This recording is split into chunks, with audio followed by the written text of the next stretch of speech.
დღეს გორის რაიონის სოფელ ხიდისთავთან კი მტკვარში 76 წლის ქალბატონის გვამი იპოვეს. რუსიკო ნიკურაძე გუშინ გორში მდინარე მტკვრისა და ლიახვის შესართავთან წყალში გადავარდა. სამაშველო სამსახურის თანამშრომლები მას 2 დღის განმავლობაში ეძებდნენ. უამინდობის გამო სამძებრო სამუშაოები გუშინ გვიან ღამის შეწყდა, თუმცა დღეს დილით კვლავ განახლდა. ადგილზე იმყოფებოდნენ სამაშველო სამსახურისა და პოლიციის თანამშრომლები. რუსიკო ნიკურაძის გვამი პროზექტურაში გადაასვენეს. მომხდართან დაკავშირებით კი მიმდინარეობს გამოძიება.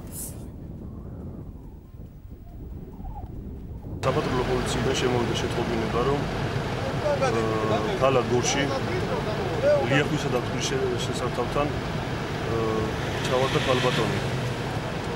ჩვენ გავატარეთ სამძებრო სამაშველო სამუშაოები, პირობების უქონლობის გამო შევწყვეტეთ სამუშაოები. ამ დილას გავაგრძელეთ სამძებრო სამაშველო სამუშაოები და ჩვენს მიერ ნაპოვნია სოფელ ხიდისთავთან 76 წლის ქალბატონის გვამი.